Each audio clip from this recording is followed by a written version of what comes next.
Gracias. Muy buenas noches, doctor. Juan Hernández, del periódico Basta, del Grupo Cantón. ¿Nos podría un poquito detallar, bueno, es que ahorita se ha dado últimamente este juego de números te voy a decir, como dicen, de especulaciones, ahorita que nos acaba de mencionar que pues, hasta el primer trimestre del 2022, precisamente esta inmunización de la mayor parte de los mexicanos, por ahí circulaba en redes sociales de un medio, de un periódico, no voy a decir el nombre, pero para precisamente vacunar más o menos estaban hablando más o menos de unos 100 millones de mexicanos, se tendrían que aplicar 500,000 dosis diarias, pero aún así con esas dosis diarias tardaría prácticamente, según sus cuentas, 1 año y fracción en hacerse esta inmunización. Entonces, ¿sí nos podría un poquito detallar, aclarar al público precisamente esta explicación que nos acaba de dar? Gracias. Con mucho gusto. Desde que presentamos la Política Nacional de Vacunación contra COVID o contra el virus SARS-CoV-2 para prevenir COVID-19, pusimos un horizonte de tiempo que incluye el primer trimestre de 2022.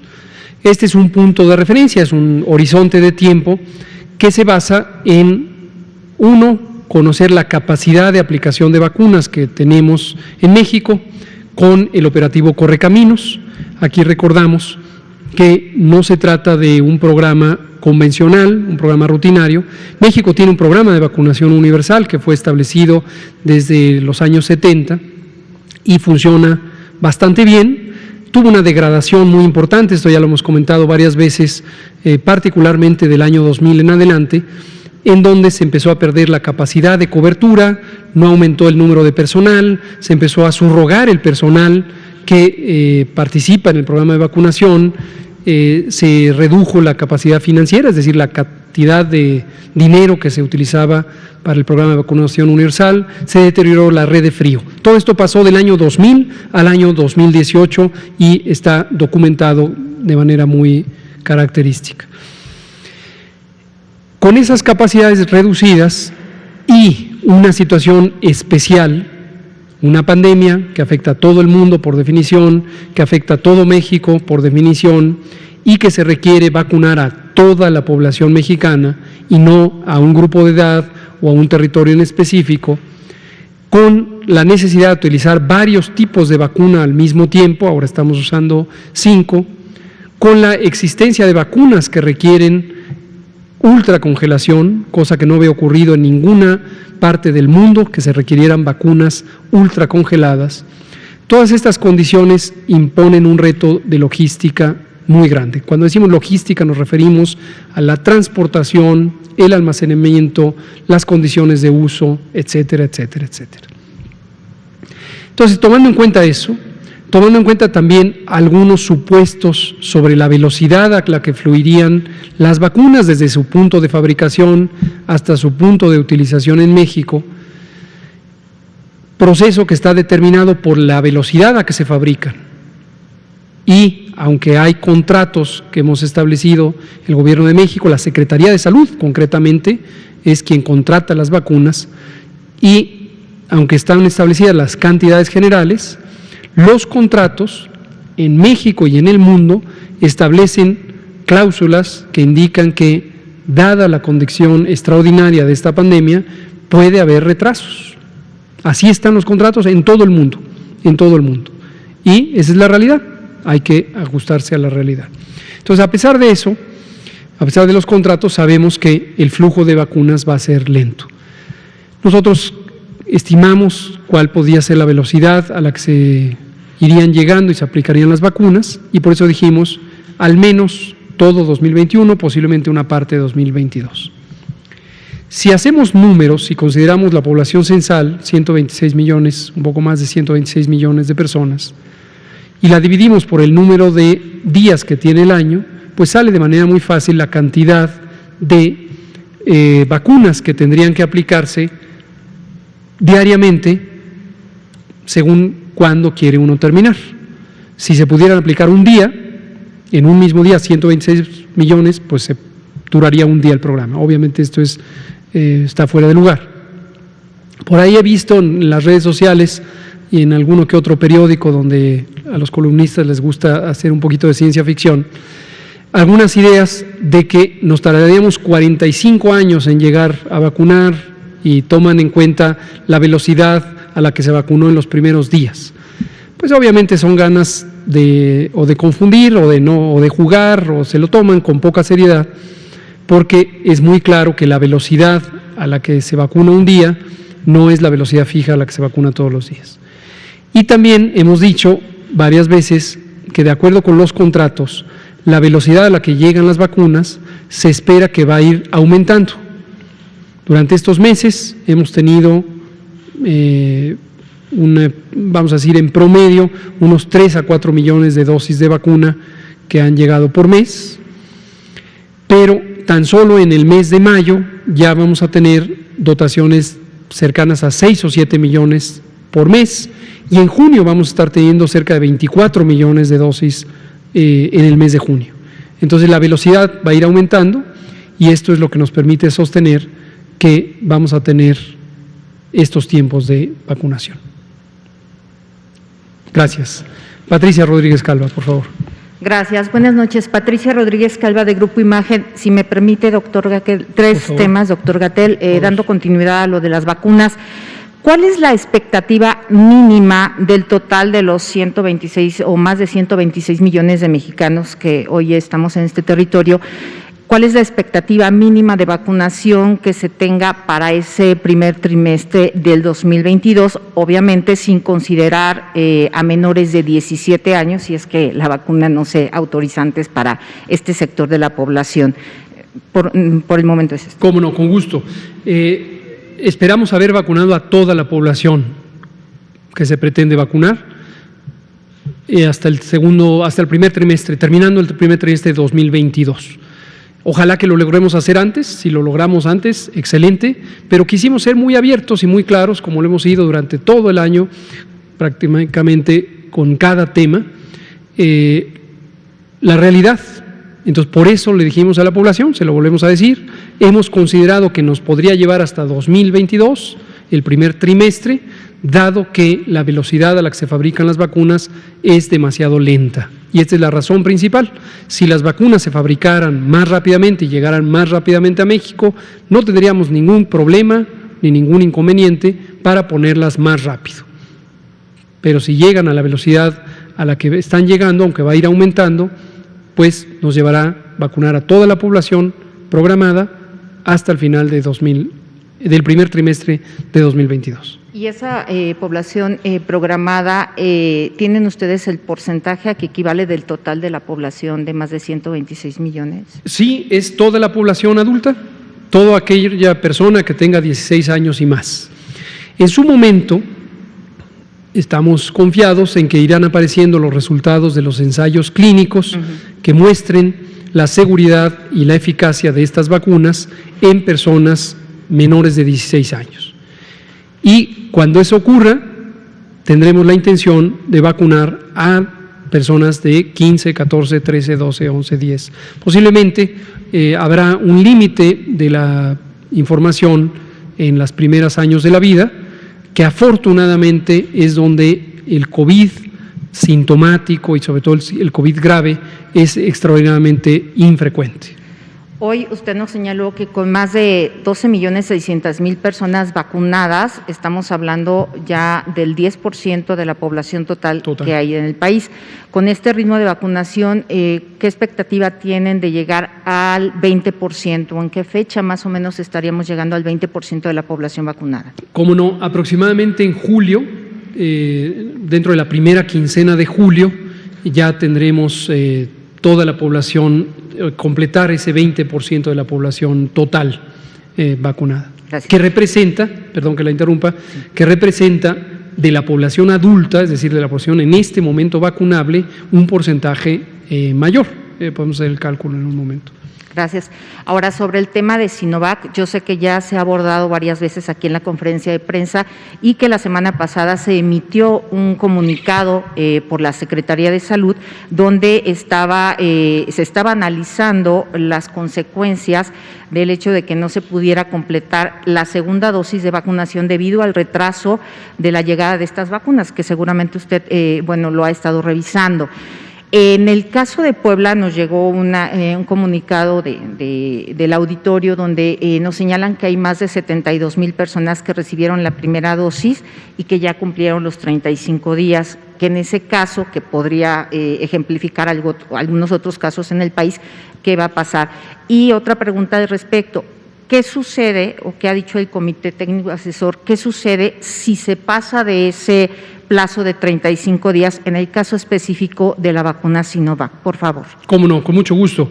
De hecho, no es, con mucho gusto lo comento específico de Sinovac, pero en realidad aplica a cualquier otra vacuna, no solo esta, sino cualquier otra vacuna. Es un planteamiento general de cómo funciona la inmunidad humana, ya sea por infección natural o en este caso por un estímulo artificial, que son las vacunas. Entonces, lo que ocurre es, cuando se pone la primera dosis en esquemas que tienen más de una dosis, se logra tener un cierto porcentaje del efecto máximo esperado. En general, para estas 5 vacunas se aprecia que 4, porque CanSino en sí misma es de una sola dosis.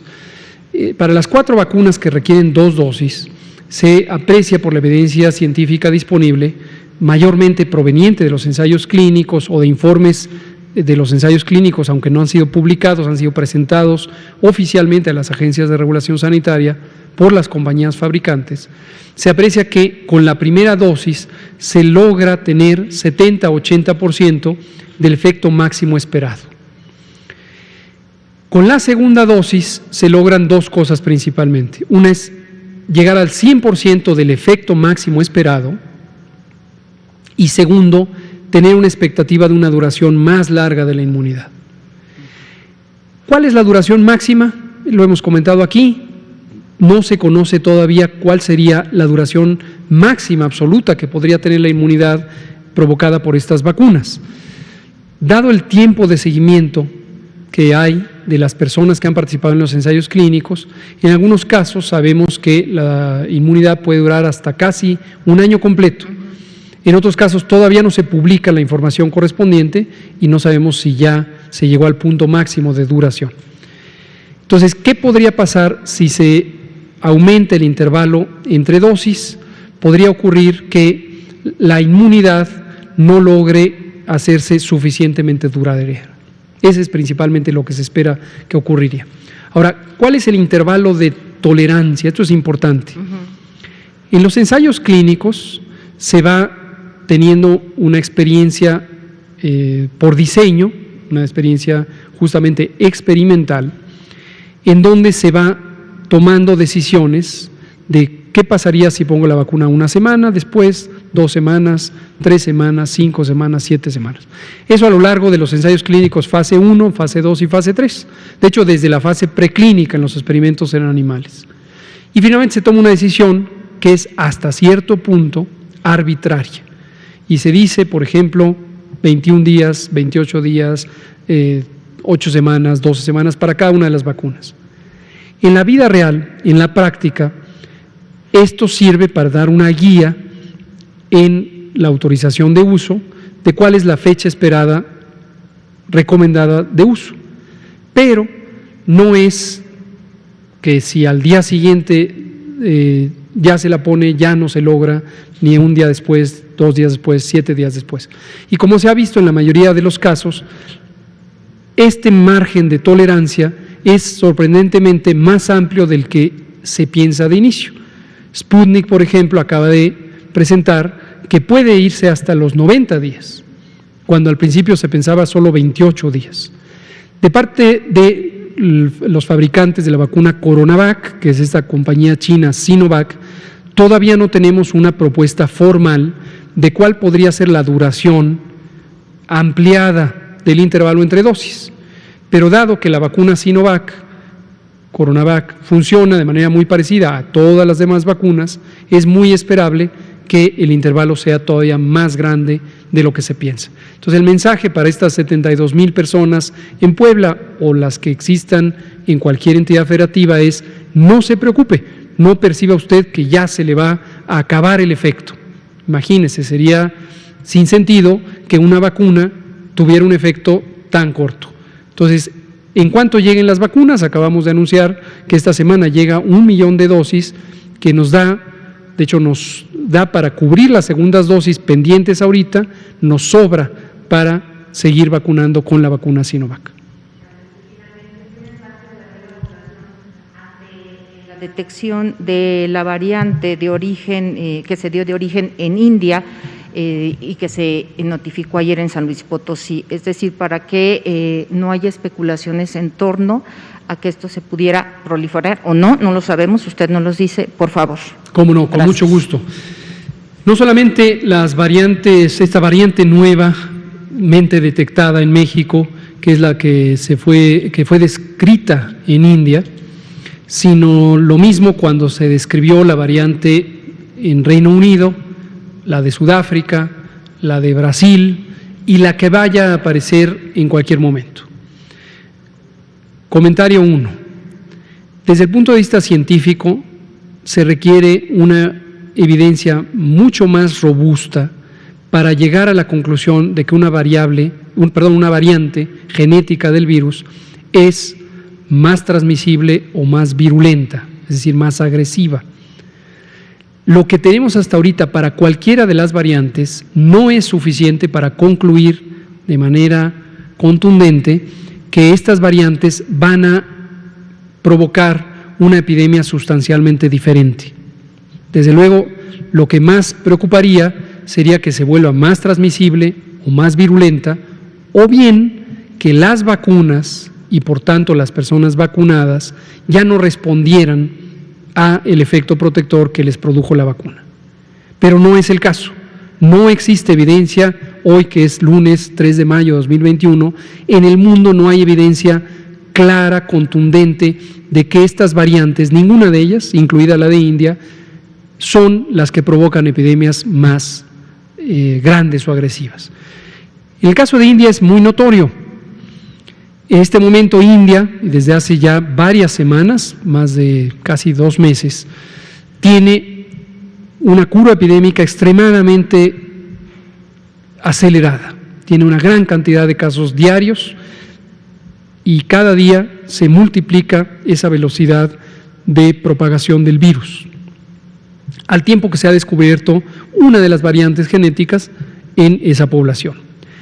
Tan solo la relación temporal, esta variante apareció en estas fechas, este comportamiento epidémico agresivo o activo apareció en estas fechas, es la que algunos medios de información toman como evidencia de que, pues es entonces por la variante. No, eso sería perder de vista las condiciones sociales del sistema de salud, de la densidad poblacional, de la cantidad de habitantes, de los comportamientos poblacionales, de las congregaciones en el espacio público, etcétera, etcétera, etcétera. Es decir, no todo lo explica la genética del virus. De hecho, habitualmente explica poco o muy poco. Entonces, que haya aparecido en México hoy o hace unos días que lo presentamos, la variante de India, en un caso en San Luis Potosí, no cambia nuestra perspectiva de cuál es el riesgo de la epidemia en general y tampoco de lo que está ocurriendo en México. Muchas gracias, Patricia. Por favor.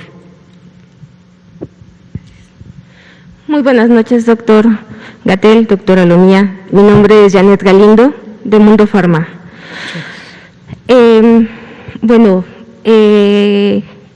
Como sabemos, la COFEPRIS tiene aproximadamente 2 meses que ha sufrido diversos cambios. Dentro de ellos, pues mejoras en las autorizaciones, por ejemplo, ¿no? En todos los procesos. Y esto se viene dando pues desde la llegada de Alejandro Sbach. Con respecto a estos cambios que se han dado, ¿cómo nos hace como país? ¿Cómo nos hace que cumplamos nosotros en un ámbito global? ¿Esto en qué nos beneficia? Esa sería la primera pregunta. Y una segunda pregunta sería, en cuanto a la pandemia, todos estos mejoramientos y estas autorizaciones que se vienen promoviendo, ¿en qué nos beneficia? En el área clínica, bueno, más bien en el área de farmacéutica, ¿no? ¿Cómo Esas no? serían mis preguntas. Muchas gracias por la pregunta. Vamos a aprovechar que hoy tenemos algunos minutos extras para abordar este tema que es de gran interés del Gobierno de México y espero de la población. Juan Hernández ya lo había preguntado en otras ocasiones. Efectivamente, la COFEPRIS es la Comisión Federal para la Protección contra Riesgos Sanitarios. Esta es una oficina adscrita a la Secretaría de Salud que se encarga de vigilar, controlar todos los productos de consumo humano para garantizar que no representen un riesgo sanitario, un riesgo de salud a las personas. Tiene otras atribuciones, también controla los ambientes, también controla los establecimientos, por ejemplo, los restaurantes, las carnicerías, los mercados, los hoteles, todos los espacios públicos. Controla o regula cosméticos, medicamentos, dispositivos, playas, todo lo que tiene que ver con los seres humanos que pudiera representar un daño a la salud por exposición a sustancias o diversos componentes de los productos.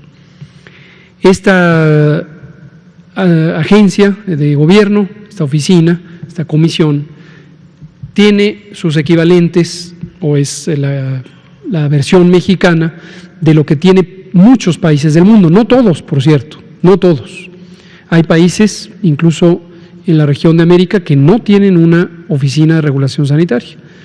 Pero hay países que los tienen, por ejemplo, todos los países de Europa Occidental, la mayoría de los países de Europa Oriental, o prácticamente todos, yo creo. Lo tiene Rusia, lo tiene China, lo tiene India, lo tiene Estados Unidos, lo tiene Canadá, lo tiene Australia, en fin. Hay algunas oficinas semejantes en regiones, por ejemplo, la región europea tiene una agencia que se llama Agencia Europea de Medicamentos que se encarga a lo mismo. Quisiera dar, esto lo digo sé que usted lo conoce, pero para dar contexto a quienes nos escuchan. Esta COFEPRIS en México fue establecida al inicio de los años 2000, en 2003, y derivó de una oficina que antes existía, antes de esa fecha, que era la Subsecretaría de Regulación y Fomento Sanitario, y cumplía funciones parecidas. Desde mi punto de vista fue acertado integrar en una sola oficina las distintas mecanismos de regulación sanitaria. Uno de los empeños de COFEPRIS a lo largo de su historia ha sido tener una calidad técnica suficiente, uno, para garantizar la seguridad sanitaria en la población mexicana, y dos, para poder tener una conversación de tú a tú, lo digo así de esta manera sencilla, con los gobiernos de otras naciones cuando se trata de producción, importación de medicamentos y demás insumos. ¿Por qué razón? Porque un país que tiene una agencia de regulación sanitaria de alta competencia tiene la tranquilidad de que no va a recibir productos de una nación que no tenga una regulación sanitaria robusta porque cumple sus propios estándares. O al revés, que va a poder cooperar con otras naciones y va a poder facilitar la producción de distintos insumos que sean exportados desde México y que lleguen ya con una garantía de calidad desde México. La Organización Mundial de la Salud tiene un sistema de acreditación, o más explícitamente de reconocimiento de la capacidad técnica de este tipo de agencias. Es un sistema muy conocido en el medio profesional y tiene una clasificación que puede ir de 1 a 4, de acuerdo a qué tan robustas, qué tan sólidas, qué tan competentes son estas agencias. México ha estado en la lista de número 4, es decir, de más alta capacidad, Y continuamente la Organización Mundial de la Salud hace inspecciones o hace evaluaciones para ver si se conserva, no es una vez y para siempre. Cuando empezamos en este gobierno, identificamos que varios de los requisitos para mantener la calificación de grado 4, rumbo al periodo de evaluación, que será a lo largo de finales de este año, estaban en riesgo. México, producto del estado que guardaba COFEPRIS en el sexenio 2012-2018, tenía grave riesgo de no cumplir con los estándares internacionales que le permitieran ser calificada como el más alto nivel de competencia. Lo digo así de claro, así recibimos a la COFEPRIS. Ahora, más preocupante aún, que lo comentábamos en ocasión previa, en COFEPRIS había muchos misterios. Misterios lo decimos porque el público en general no conocía que había prácticas de corrupción, enormes, extensas, propagadas por toda la COFEPRIS. Se pedían cuotas, se escondían trámites, había preferidos y castigados entre las distintas empresas, por ejemplo, de la industria farmacéutica. Y esto lo sabe la industria farmacéutica. La Cámara de la Industria Farmacéutica, Canifarma, Cámara Nacional, lo sabe. Yo mismo lo conversé con la Cámara cuando COFEPRIS, el 18 de agosto de 2020, fue adscrita a la subsecretaría. Como nosotros somos intolerantes a la corrupción y uno de los propósitos fundamentales de este gobierno es limpiar al gobierno y en general al país de la corrupción, nos dimos al empeño precisamente de sacar a la luz estas prácticas inadecuadas. Y nuestro estándar para COFEPRIS es que haya alto nivel de profesionalización, transparencia y equidad en todos los trámites, en todos los procesos. Esto no lo habíamos logrado con suficiente velocidad, efectivamente, hasta que llegó el doctor Alejandro Schwartz Pérez como comisionado nacional. Previo a la llegada del doctor Schwartz y a partir de la adscripción de la COFEPRIS a la subsecretaría, justamente recibí la encomienda de ayudar a empujar más rápidamente ese proceso de limpieza de COFEPRIS. Y eso requirió, entre otras cosas, cambiar los liderazgos, las personas que ocupaban los encargos en las 6 comisiones que tiene COFEPRIS, los fuimos cambiando uno a uno. El doctor Alcocer fue tomando decisiones de cambiar a estos personajes. Hoy han sido removidos, reemplazados prácticamente todas, excepto la comisionada de Kayak, que nos parece una persona muy competente, muy íntegra y muy comprometida. Y después ya llegó el doctor Alejandro Schwartz y está haciendo un trabajo fenomenal. Ha tenido conversaciones con la Organización Mundial de la Salud precisamente para retomar el rumbo y lograr mantener esta calificación de Agencia de Regulación Sanitaria de alto nivel de desempeño. Esto también ha requerido algunos cambios normativos. Por ejemplo, hoy es martes, no, sí, hoy es lunes. Hoy se publicó ya un cambio a una de las normas que establecía previamente que los productos farmacéuticos en México, para demostrar equivalencia con los productos de patente, tenían que ser evaluados por agencias privadas designadas como terceros autorizados. Este sistema de los terceros autorizados, que fue establecido hace un par de sexenios, era también una manera muy viciosa de subrogar los servicios que le corresponde hacer a COFEPRIS a entidades privadas que tenían un gran lucro y no tenían, en todos los casos, demostraciones de alta competencia. Pero hay firmas privadas que administran estas agencias calificadoras que se llaman terceros autorizados. Algunos de los exfuncionarios del gobierno en sexenios previos, incluyendo los de COFEPRIS, son propietarios o accionistas de estas empresas, lo cual evidentemente representa grandes y graves conflictos de interés. Entonces, como se ve, estamos limpiando todo esto. El trabajo no es fácil, nos faltan muchas cosas, pero seguiremos en ese empeño. No sé si responde esa pregunta. Sí, con respecto a la pandemia, en el término ahorita ya de pandemia, perdón, ahorita con la pandemia, ¿en qué nos va a beneficiar ahorita todo este proceso de unas mejoras de autorizaciones y, como dice usted, un mejor limpiar todo? ¿Cómo nos va a beneficiar ahorita en el área farmacéutica? Nos va a beneficiar durante la pandemia y después de la pandemia. En todo momento nos va a beneficiar. Desde luego, en un contexto en el que en la pandemia tenemos una situación de mucha anormalidad en la vida pública, incluyendo la necesidad de garantizar de manera muy rápida la disponibilidad de productos farmacéuticos que verdaderamente sirvan y en cambio no distraerse con productos que no sirven. Entonces nos va a ayudar y nos está ayudando tener procesos de evaluación transparentes, sólidos, técnicamente rigurosos, que garantizan la seguridad de las personas, pero que además son trámites expeditos. Se lo pongo de manera genérica para no tomar ningún ejemplo de alguna compañía farmacéutica en particular. Toda compañía farmacéutica o fabricante de dispositivos para la salud quiere que su trámite salga rápido.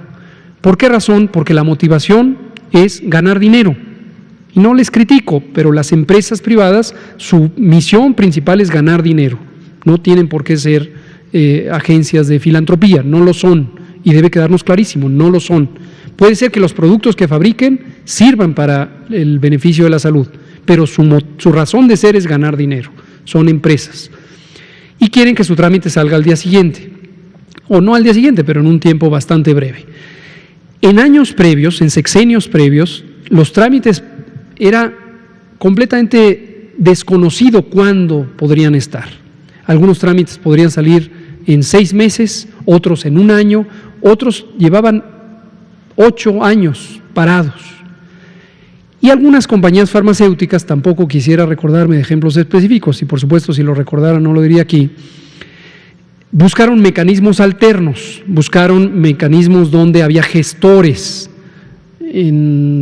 Los gestores también se llaman de otra manera, pero eran intermediarios que les ayudaban a facilitar el trámite, en mecanismos muy oscuros, con la complicidad de funcionarios de COFEPRIS y de personas externas. Entonces, todas estas anormalidades las estamos eliminando.